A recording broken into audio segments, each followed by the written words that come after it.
시편 3편은 다윗의 기도입니다. 다윗이 이 셋째 아들 압살롬을 피해서 왕후로부터 감람산을 지나서 멀리 도망갈 때 불렀던 노래이며 시이며 개인의 애통을 고백한 기도문입니다. 그가 이 왕궁을 떠나서 피난길에 오를 때 그의 마음이 얼마나 비통하고 아프고 쓰라렸을까. 다윗에게는 이게 개인적인 슬픔이기도 하지만 이스라엘로 봤을 때는 이스라엘 나라를 빼앗기고 잃은 그런 큰 슬픔을 담고 있는 시편입니다. 이 3편에 있는 내용들을 자세히 살펴보면 지금 다윗은 전쟁 중에 있다는 것을 알게 됩니다. 지금 다윗의 눈앞에는 수많은 적들이 다윗을 노려보고 있습니다. 이 대적들이 다윗을 공격하고 있으니까 다윗이 너무나 두렵고 떨리는 마음에 또 너무나 답답한 마음에 이 노래를 기록했습니다.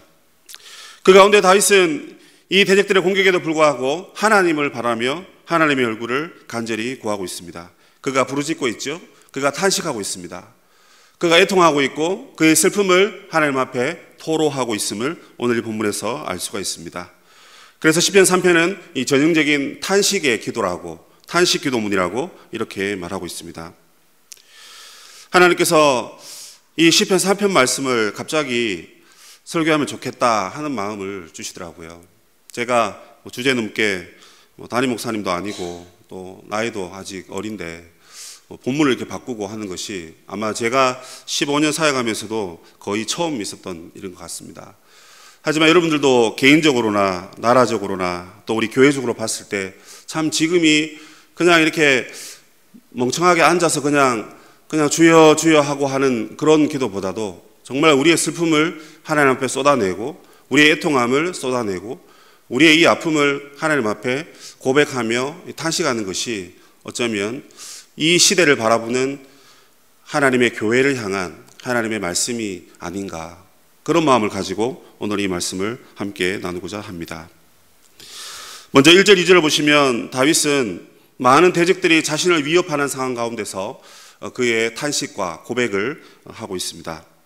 먼저 본문을 보시면 대적들이 많다라는 말을 3번 말하고 있습니다. 주여, 대적들이 너무나 많습니다. 얼마나 많은 대적들이 나를 고통스럽게 하고 있는지요, 이렇게 말하고 있습니다. 이 대적은 아시는 바대로 압살롬이며 압살롬을 따르는 군대이고, 그리고 원래는 다 자기 백성이었는데 압살롬이 바로 백성들의 마음을 훔쳐버렸죠. 그래서 많은 백성들이 이제 압살롬을 따라가게 되었습니다. 그러니까 아들 하나 또는 그 아들을 따르는 이 신하들이 자신을 미워하고 자신을 공격했는데, 이제는 온 나라 백성들이, 온 이스라엘 사람들이 다 압살롬 편이 되어서 다윗을 지금 노려보고 있는 것입니다. 그런 가운데 다윗은 하나님 앞에, 하나님, 얼마나 많은 대적들이 나를 이렇게 애워싸고 있습니까? 그들이 일어나서 나를 치려고 합니다. 그들이 내 곁에 둘러싸여 있고 나는 이제 도망갈 길도 없고 나는 이제 큰 슬픔에 빠졌으니 주님, 이제 내가 어떻게 해야 합니까? 주님, 그들은 말로 공격하며 무력으로 공격하고 있습니다. 주님, 나를 돌아보옵소서. 이렇게 다윗이 고백하고 있습니다. 그들이 일어나 친다라고 말하고 있습니다. 또 6절에 보시면 그 자신을 애워쌌다라고 이야기하고 있습니다. 그러나 이것은 여러분 무력의 공격이죠. 그러니까 힘으로, 칼로, 화살로 그렇게 공격하는 것인데, 더 무서운 공격은 뭐냐면 2절에 보시면 많은 사람들이 나를 대적하여 말을 합니다. 말로 공격하는 것이죠. 입술로 대적합니다. 입술로 거짓을 말하고 입술로 욕을 하고 입술로 이런저런 말을 합니다. 아니야 다를까 다윗이 감람산을 올라갈 때 시므이가 멀리서 저주합니다. 시므이는 이 사울의 사촌입니다. 그러니까 이 반대편에 있는 사람이죠. 다윗 정권이 이제 무너지니까 꼴보기 좋다, 아이고 저주를 받았구나 하면서 시므이가 그렇게 얘기합니다. 그때 다윗은 어쩌면 그 시므이를 멀리서 화살로 쏠 수도 있었을 것이고 또 사람을 보내서 그 시므이의 입을 다물도록 할 수도 있었을 것입니다. 그러나 다윗은 그렇게 하지 않고 그냥 그 길을 걸어갔습니다. 시므이와 그들이 말하는 말이 이 말입니다. 다윗은 이제 하나님의 구원을 받지 못한다. 다윗은 이제 하나님으로부터 버림받았다. 하나님의 백성들이 이제 하나님을 불러도 하나님이 응답하지 않는다. 교회가 아무리 하나님 앞에 주여 주여 해도 하나님은 더 이상 응답하지 않는다. 여러분, 그런 말로 우리를 대적한다면 우리의 마음이 어떻겠습니까? 우리가 혈기방장한 인생들이니까 당장 일어나서 아니 저것 봐라 하면서 돌을 던지고 그냥 돌을 던지겠죠. 저만 해도 달려가서 아마 멱살을 쥐고 몇 번 흔들었을 것 같습니다. 그러나 다윗은 그렇게 하지 아니하고 오히려 하나님, 저들이 일어나서 나를 대적하고 있습니다. 나를 에워싸고 있고 또 그 행동뿐만 아니라 저 멀리서 입술로 나를 공격하고 있습니다. 주님, 나를 불쌍히 여겨 주옵소서. 그렇게 하나님 앞에 태연하게 간구하고 있는 것을 보게 됩니다. 그렇다면 다윗은 영적인 것뿐만 아니라 육체적인 것, 또 육체적인 것뿐만 아니라 영적인 그런 부분에서 상당히 큰 아픔과 슬픔에 빠져 있다 하는 것입니다. 아들이 자신을 배반했습니다. 모든 백성들이 그를 이제 미워하고 그에게 손가락질하며 그에게 입술로 공격하는 것입니다. 여러분, 이 다윗과 이스라엘 백성들은 한 가족입니다. 한 하나님의 백성으로 부름받았고 하나님의 나라로 부름받았습니다. 함께 죽고 함께 살고 함께 먹고 마시며 하나님 잘 섬겨라 하면서 부름받은 하나님의 나라입니다. 그런데 이제 그 나라가 반토막이 되었고 그 나라가 서로 싸우고 있는 것입니다. 말로 싸우고 있는 것이죠. 시편에 보면 다윗의 많은 기도가 들어있는데 그 기도에 보면 주로 고통당한 사람은 단수로 나옵니다. 무슨 말이냐면 고통당하는 사람 나 한 사람이에요. 여러분 그렇잖아요? 우리가 슬픔을 당하고 아픔을 당하면 뭐 나 혼자 다 세상 근심을 다 짊어지고 있는 그런 슬픔을 여러분 다 겪고 있는 것처럼 그런 표정을 칩니다. 만약에 올해 시험을 쳤는데 시험에 떨어졌습니다. 그러나 여러분 시험 떨어지는 게 어디 한두 사람입니까? 경쟁률이 20대 1, 50대 1, 심지어 100대 1, 200대 1이라고 하는데 여러분 다 떨어지고 나도 떨어지고 그래서 내가 슬픈데 왠지 모르게 나 혼자 시험 탈락해서 나 혼자 낙방해서 나 혼자 슬픔에 빠져있는 그런 경험을 여러분 해보셨지 않습니까? 다윗은 지금 하나님이 자신을 마치 버린 것 같고 자기가 하나님 앞에 이렇게 건강하게 하나님 기뻐하는 삶을 살아왔는데 또 이 나라를 정성스럽게 하나님 뜻대로 건강하게 잘 세웠는데 그의 실수와 그의 죄 때문에 이렇게 무너졌는데 돌아보니 아무도 자기 편이 없는 것입니다. 그래서 어떻게 보면 여러분 시편의 상황은 너무 우리를 극과 극으로 몰고 가는 것 같습니다. 모든 사람이 다 자기를 대적하고 자기 혼자 슬픔에 빠져 있다니 이게 너무 여러분 시적인 표현이라는 것 여러분 느낌이 오시죠? 우리 하나님 앞에 기도할 때 그런 마음으로 기도해야 한다는 것을 오늘 본문이 말해주고 있는 것입니다. 물론 많은 사람들이 다 고통을 받지만 나 한 사람이 하나님 앞에 기도할 때는 정말 내가 모든 사람으로부터 이 고통과 아픔과 멸시를 당하고 있습니다. 주님, 그러니 저 행복한 사람들처럼 나에게도 하나님께서 큰 은혜와 기쁨으로 회복을 더해 주옵소서. 다윗이 그런 마음으로 하나님 앞에 엎드리고 있는 것입니다. 중요한 것은 다윗이 이런 상황 가운데 그 대적들을 향해서 욕하거나 힘으로 밀어붙이지 않았다는 사실입니다.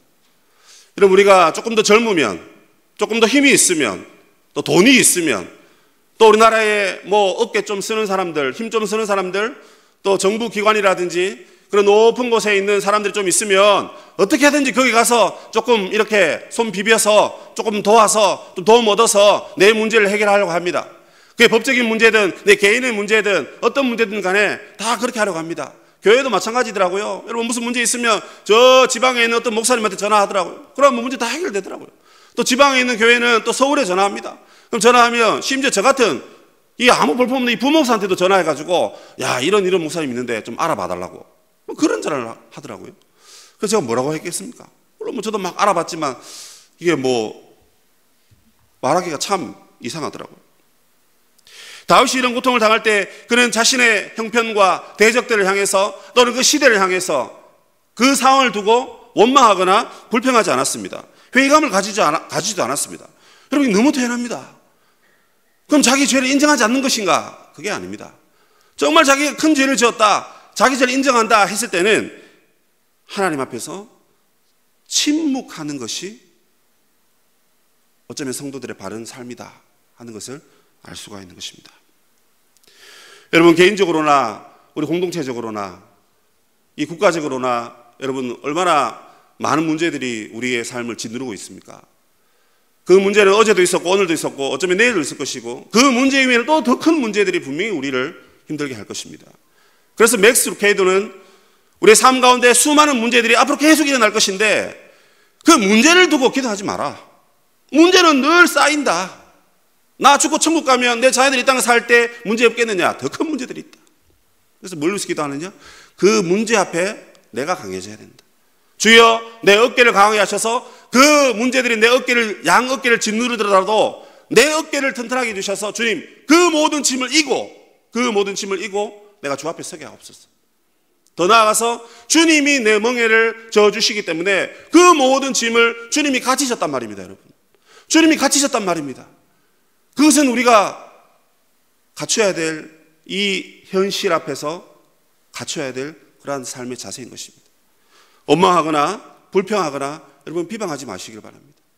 왜 나라가 이 모양이 꼴이고, 왜 우리 집구석은, 왜 내 개인은, 왜 내 남편은, 왜 내 자식은 이거밖에 안 되느냐.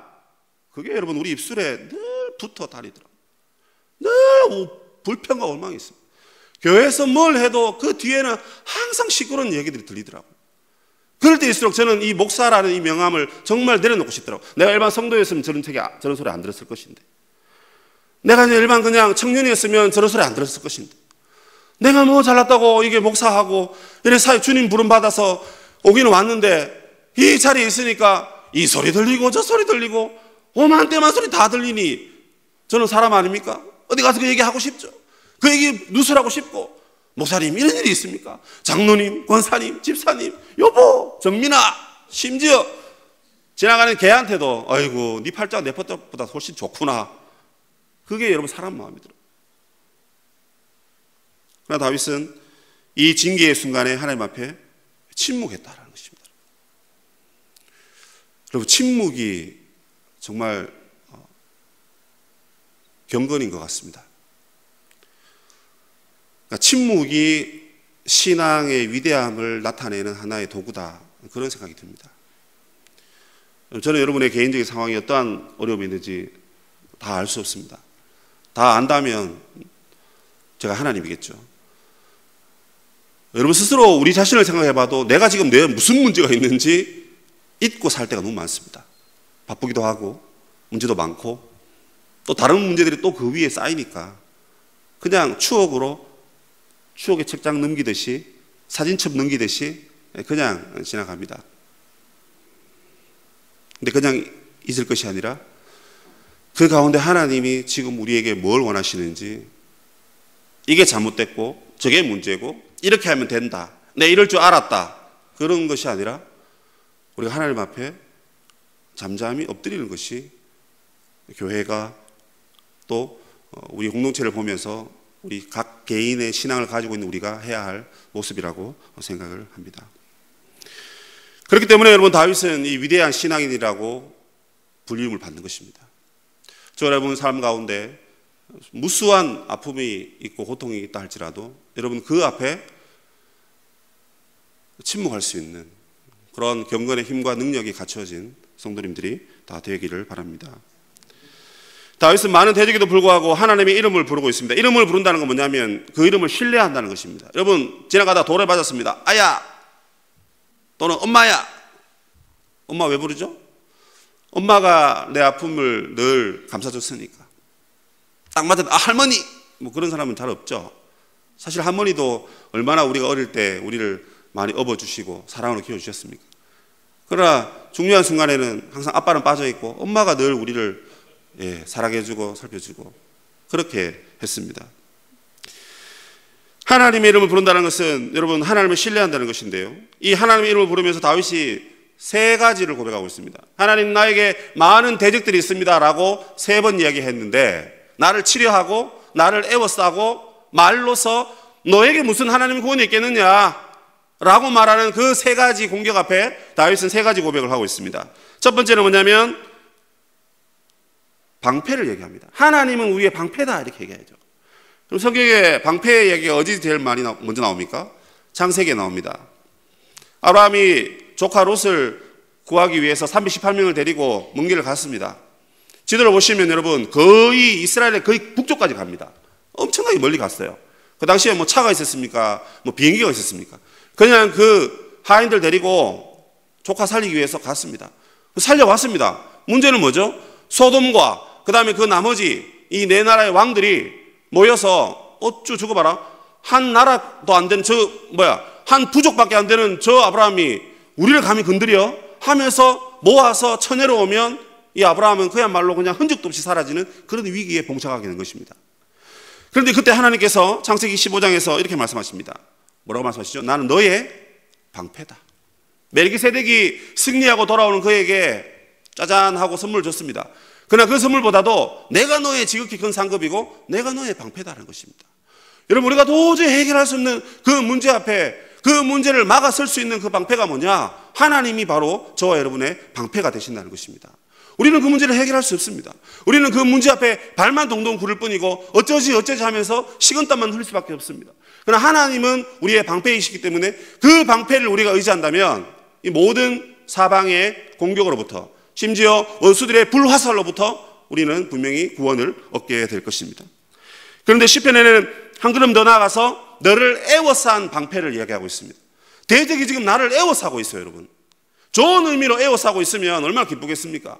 그러나 대적이 나를 죽이기 위해서 앞에서도 치려고 그러고 뒤에서도 치려고 그러고 옆에서도 치려고 하는 그 대적들이, 수많은 대적들이 내 주위에 둘러싸고 있는데 하나님의 방패가 나를 완전히 애워쌌다는 것입니다. 하나님께서 저와 여러분을 둘러싸는 방패가 되심을 믿으시길 바랍니다. 아무리 많은 이단들이 공격해도 우리 서울시민교회와 하나님의 교회는 하나님의 방패가 지키고 있기 때문에 그들이 얼씬도 못한다는 것을 여러분 기억하시길 바랍니다. 이 나라와 이 민족이 지금 엄청난 아픔과 슬픔에 빠져있다 하지만 여러분 실망하거나 낙망하거나 원망하거나 욕하거나 저주하지 마시길 바랍니다.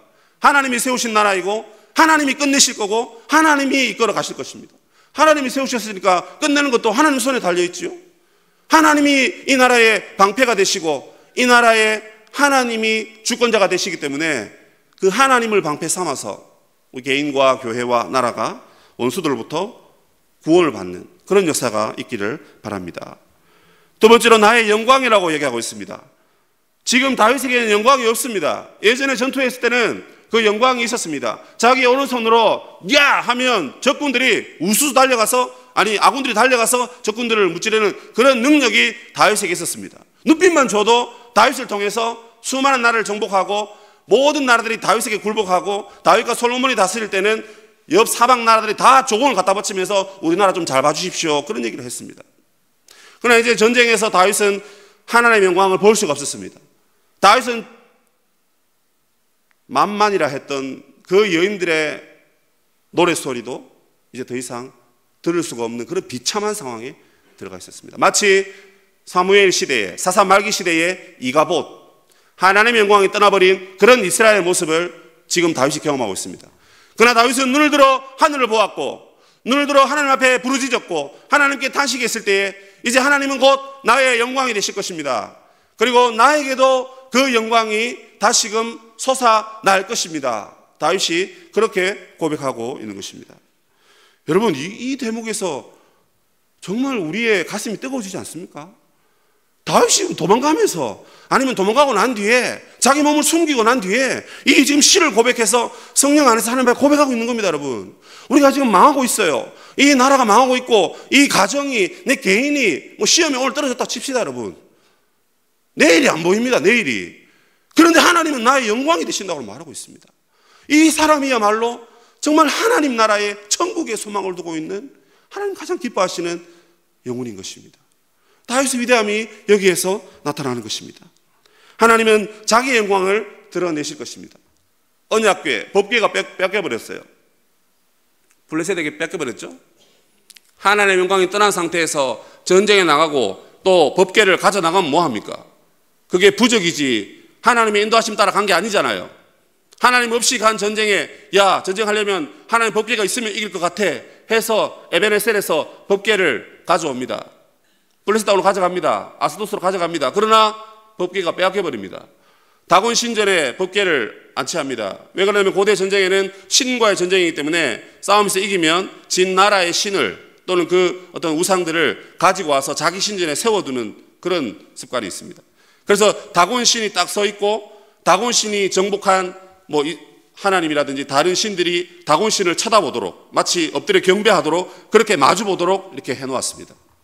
그런데 그 다음날 가니까 다곤이 넘어져 있었습니다. 목이 잘렸고 손이 잘리는 것을 보게 됩니다.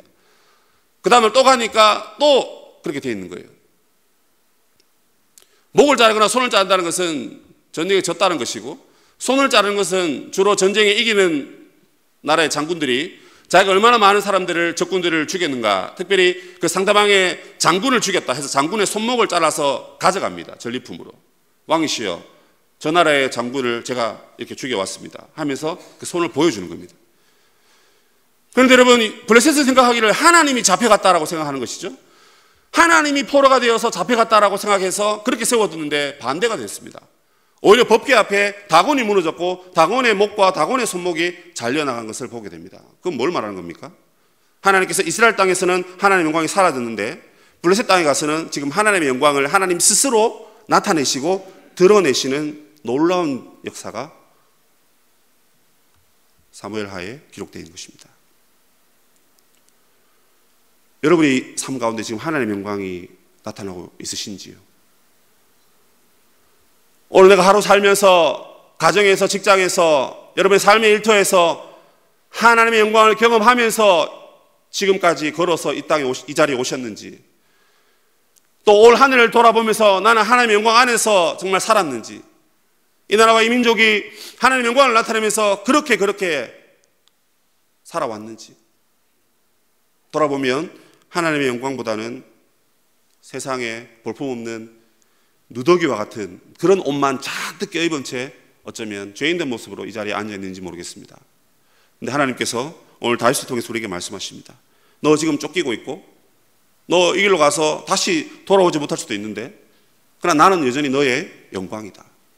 그리고 너는 곧 그 영광을 보게 될 것이고 그 영광 안에 나와 함께 다시 예루살렘 궁에서 나와 함께 교제하고 예배하고 하나님을 높이게 될 것이다. 하나님 그렇게 말씀하셨고 다윗은 그 말씀을 오늘 이 시편에 기록하고 있는 것입니다.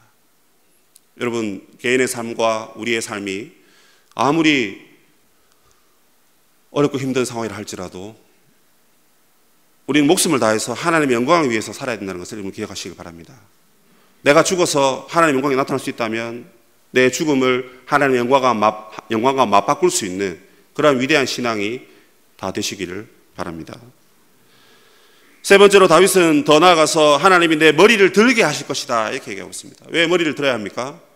머리를 숙이고 있기 때문이죠. 왜 숙이고 있죠? 왕인데 왜 머리를 숙입니까? 왕 앞에 죄인들이 고기를 숙여야 되고 왕 앞에 종들이 고기를 숙여야 되는데 왜 이스라엘의 가장 위대한 왕이 머리를 숙이고 있습니까? 그것은 그의 죄악 때문이고 하나님 그를 징계하셨기 때문이고 압살롬이 그를 심판하고 공격하기 때문에 고기를 숙인 것이죠. 그래서 감람산을 올라갈 때 고기를 숙이며 울며 맨발로 머리에 티끌을 무릅쓰고 그것은 나는 먼지보다 더 못한 인간이다 하는 것을 표현하면서 머리를 숙이며 그 힘든 언덕을 걸어갔습니다. 왕은 여러분 길을 갈 때 걸어가지 않습니다. 말을 탑니다. 가마를 탑니다.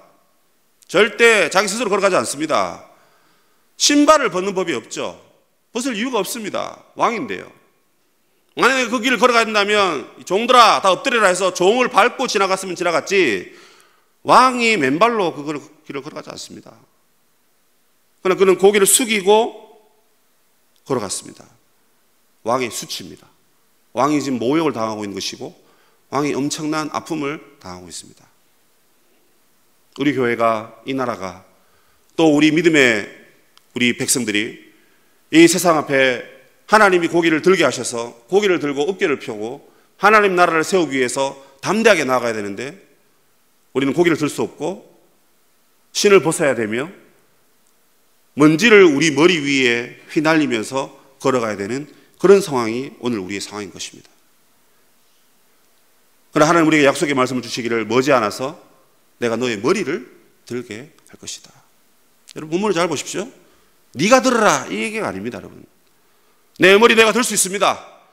내가 아무리 죄져도 여러분 우리 사람들 보십시오. 범죄하는 목사님들, 범죄하는 정치꾼들, 범죄하는 돈 많은 사람들 보십시오. 그 잘못된 일을 다 해놓고도 더 고개를 쳐들고 있습니다. 여러분 더 뻔뻔하게 머리에 기름을 바르고 그렇게 사람 앞에 세상 앞에 서는 것을 여러분 보지 않습니까?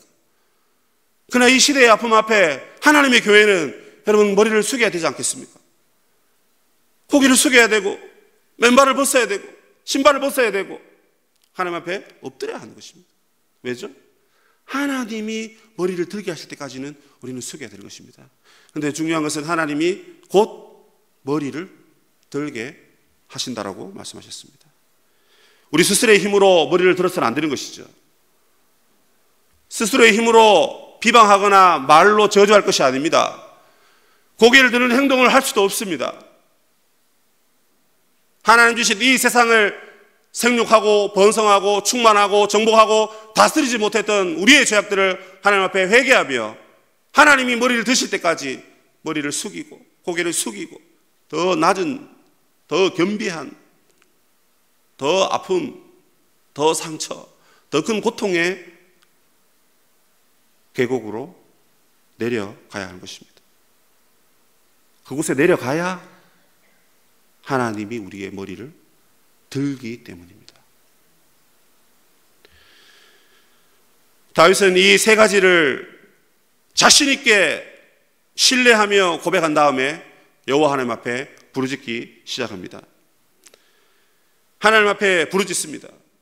세상의 소리에 관심 두지 않습니다. 세상의 조롱에 휘말리지 않습니다. 나는 오직 하나님의 길을 가겠노라. 내가 징계 받고 내가 고통받고 있지만 그러나 하나님은 나를 멀지 않아서 나의 방패가 되시며 나의 머리를 드시고 나에게 하나님의 영광을 보여주실 것이다. 그 믿음 앞에 하나님 앞에 부르짖고 머리를 숙인 것입니다. 그러면서 다윗이 말하기를 내가 누워 자고 깨었으니 여호와께서 나를 붙드심이로다 이렇게 얘기합니다. 여러분 지금 도망가는데 고통이 있는데 다리 쫙 뻗고 잠잘 수 있습니까? 잠잘 수 없습니다. 왜 그렇죠?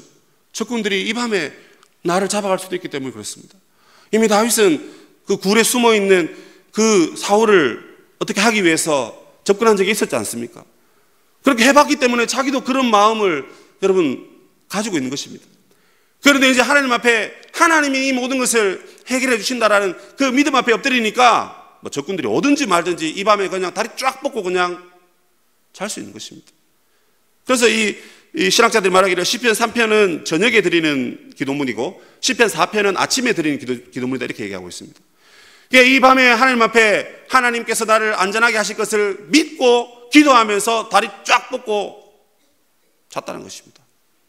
그래서 우리의 기도는 새벽에 기도하는 것도 있지만 저녁에 하나님 앞에 나와서 기도하는 것도 하나님 이 밤에 또 내일 오늘 이 날은 참 고통스러웠고 지금도 그 문제들이 나를 짓누르고 있지만 내일은 반드시 나에게 새 날을 주시고 내일은 하나님께서 구원의 날, 희망의 날을 주실 것이다 하는 그 믿음으로 다윗이 잠자리에 들 수가 있었다는 것입니다. 천만인이 나를 애워싸 진친다 해도 나는 두려워하지 않겠다. 천이라는 숫자는 이 성경에서는 엄청 큰 숫자를 얘기하는 것이죠. 엄청난 많은 대적들이 자신을 공격해도 자신은 두려워하지 않겠다. 그렇게 말하고 있습니다. 그리고 끝으로 그는 기도합니다. 하나님 일어나소서. 여호와여 일어나소서. 여호와여 일어나셔서 저 적군들을 모두 물리쳐 주시옵소서. 주님을 미워하는 자로 주의 앞에서 모두 다 도망가게 하여 주옵소서. 그들의 뺨을 치고 이를 꺾어 주옵소서. 비방하는, 조롱하는, 멸시하는 그 입술을 입 다물게 하여 주시옵소서. 구원은 여호와께 있사오니 승리는 하나님께 있단 말입니다. 우리가 다시 일어나는 것은 하나님의 손에 있다라고 말하고 있습니다. 그러면서 다윗은 하나님 앞에 이 모든 은혜의 말씀, 이 능력의 말씀을 온 백성에게 알려주셔서 모두 다 도망가는, 모두 다 고통당하는 이 상황이라 할지라도 머지않아 하나님께서 우리를 구원하실 것을 바라보면서 승리할 수 있도록 하나님 은혜를 더해 주옵소서. 이렇게 다윗이 고백하고 있습니다. 오늘 이 시편을 바라보면서 저와 여러분은 이런 마음을 가질 수 있어야 되겠습니다. 그것은 무엇이냐면 여러분 고통과 상처에 대한 마음입니다. 그 고통과 상처를 아는 사람은 참된 신앙인이라고 말할 수 있습니다. 그 고통과 상처를 품고 있는 상황 가운데서 발동하는 그 에너지. 그러니까 여러분 우리가 삶에 근심이 있고 아픔이 있을 때 우리의 삶에 대한 애착이 생기는 것이죠. 한번 아파 보십시오, 여러분. 한번 고통스러워 보십시오. 한번 어려움을 경험해 보십시오. 아니, 이미 우리가 다 경험하고 있는 것입니다. 그래, 그 가운데 우리가 이 관심을 가지느냐 아니면 관심을 놓아버리냐 하는 것인데, 관심을 놓아버리는 쪽으로 선택한다면 영원히 그곳에 그냥 머물러 있을 수밖에 없습니다. 그러나 그 상황 가운데 오히려 그 고통이, 그 아픔이, 그 상처가, 그 쓰라림이 자극제가 되어서 우리로 하여금 하나님의 이름을 찾도록 하는 그 열정으로 나아간다면 머지않아 하나님은 우리의 모든 것을 승리케 하시고 구원케 하시는 그 열정을 우리가 경험하게 되는 것입니다. 시편 3편은 그런 맥락에서 엄청 중요한 말씀입니다. 왜냐하면 시편 1편, 2편, 3편은 다 연결되어 있는데요. 시편에서 누가 복 있는 사람이냐라고 했을 때 시편 1편에서는 하나님의 말씀을 주야로 묵상하는 자로다 그렇게 말씀하고 있습니다. 그리고 시편 2편에서는 그 모든 삶의 어려움 가운데서 여호와께 피하는 자가 곧 복 있는 자다 이렇게 마지막 절에 이야기하고 있죠. 그리고 시편 3편에서는 우리에게 뭘 말하고 있냐면 그 고통 가운데 하나님께 부르짖는 자가, 즉 탄식하는 자가 바로 복 있는 자다 그렇게 우리에게 말씀해 주고 있습니다. 서양 사람들이 교회는 참 말이 많다 그렇게 얘기합니다. 교인들이 말이 많고 교회가 말이 많다 그러죠. 근데 저는 그 말이 험담이라든지 비방이라든지 아쉬움의 말이 아니기를 바랄 뿐입니다. 그 말이 기도여야 하는 것이죠. 그 고통 앞에서는 우리가 침묵해야 되고 오히려 고통 앞에서는 하나님 앞에 말해야 되지, 세상에 말하고 사람에게 말한다면 그건 우리의 믿음 없음을 드러내는 증거다라고 말할 수 있습니다. 누가 여러분을 비방하거든 침묵하시면 하나님 더 큰 은혜를 주실 줄 믿습니다. 누가 우리를 향해서 비방하거든, 누가 이 조국을 향해서 손가락질 하거든, 여러분 우리가 그 사람들 앞에서 침묵하고 하나님 앞에서 말할 수 있는 그런 신앙인들이 다 되어야 하겠습니다. 여러분 오늘 우리는 이 밤에 우리 아픔과 우리 개인의 아픔과 우리 가정의 아픔 그리고 이 나라의 아픔을 가지고 침묵하면서 동시에 하나님께는 말하는, 하나님께는 간구하는 그런 시간이 되었으면 좋겠습니다. 우리가 하나님 앞에 부르짖어야 한다는 것이죠. 우리 교회는 부르짖지 않는 것 같습니다. 죄송합니다. 안 부르짖습니다. 여러분 부르짖으셔야 됩니다. 여러분 고통이 없으십니까 지금? 여러분 아픔이 없으신가요? 여러분 우리가 이 나라가 어떻게 되고 그것 때문에 제가 뭐 기도하라 그냥 골방에 가둬놓고 기도 안 해 그런 얘기가 아닙니다. 그 나라 문제를 일단 접어두시고 여러분 우리 개인을 한번 돌아보시기 바랍니다. 과거에 비해서 어제에 비해서 나는 더 믿음으로 승리하고 있는지, 나는 갈급함을 가지고 하나님 앞에 더 나아가고 있는지. 여러분 지금 제 손에도 엄청난 고통이 있어요. 근데 제가 제 자신을 돌아보니까 하나님 앞에 부르짖지 않더라고요. 시간이 지나면 해결되겠지. 그러니까 버티고 있더라고요. 맷집이 얼마나 좋아졌는지 버티고 있습니다. 이리 맞고 저리 맞는데도 하나님 앞에 안 부르짖더라고요. 오히려 원수들처럼 비방하고 조롱하고 있는 자신을 보게 되었습니다. 불평하고 있는 것이죠. 그러나 그들 앞에서는 우리가 입을 다물어야 되고 하나님 앞에서는 말할 수 없는 성령의 탄식하게 하시는 그 은혜를 덧입어서 하나님께 여러분 부르짖어야 됩니다. 여러분 만약 내일 당장 예수님 오신다면 오늘 뭐 부르짖든 안 부르짖든 내일 오시니까 그냥 이대로 그냥 버티고 있으면 되겠죠. 그러나 주님 우리에게 그렇게 말씀하지 않으셨습니다. 언제 주님 오실지 알 수 없고 언제 우리가 주님 앞에 갈지도 알 수 없습니다. 중요한 것은 하나님 지금 이 상황을, 이 시대를, 이 나의 삶을 그냥 나에게 맡기신 거예요. 그 삶을 가지고 붙들고 하나님 앞에 부르짖고 엎드리고 그래서 하나님 앞에 완전히 달라붙어야 되는 것입니다. 비 오는 가을날 낙엽이 땅에 떨어져서 아스팔트 위에 딱 붙어 있듯이 우리가 부르짖음을 통해서 하나님께 찰싹 붙어 있어야 되는 것이 오늘 이 시대를 향한 하나님의 음성인 것 같습니다. 오늘 우리 아픔을 솔직하게 한번 고백하면 좋겠습니다. 우리의 고통을 하나님 앞에 온전히 내려놓았으면 좋겠습니다. 우리 함께 찬양했으면 좋겠습니다. 하나님, 우리가 갈급함을 가지고 하나님께 나아갑니다. 내 갈급함 어느 것으로 채울 수 없네. 상한 나의 심령 가운데 하나님만이 채울 수 있는 그 은혜를 오늘 이 밤에 누렸으면 좋겠습니다. 우리 하나님께서 우리에게 말씀하십니다. 내게로 오라. 갈급함을 가지고 내게로 오라. 내가 마시게 하고 내가 먹여주고 내가 너의 어깨를 튼튼하게 해줄 것이다. 내가 주는 물을 마시면 목마름이 전혀 없을 것이다. 가까이 오라. 생수에 거는 대신 우리 주님께로 나아오라. 다 같이 한번 고백하면서 우리의 갈급함을 주 앞에 내려놓는 이 시간이 되기를 원합니다.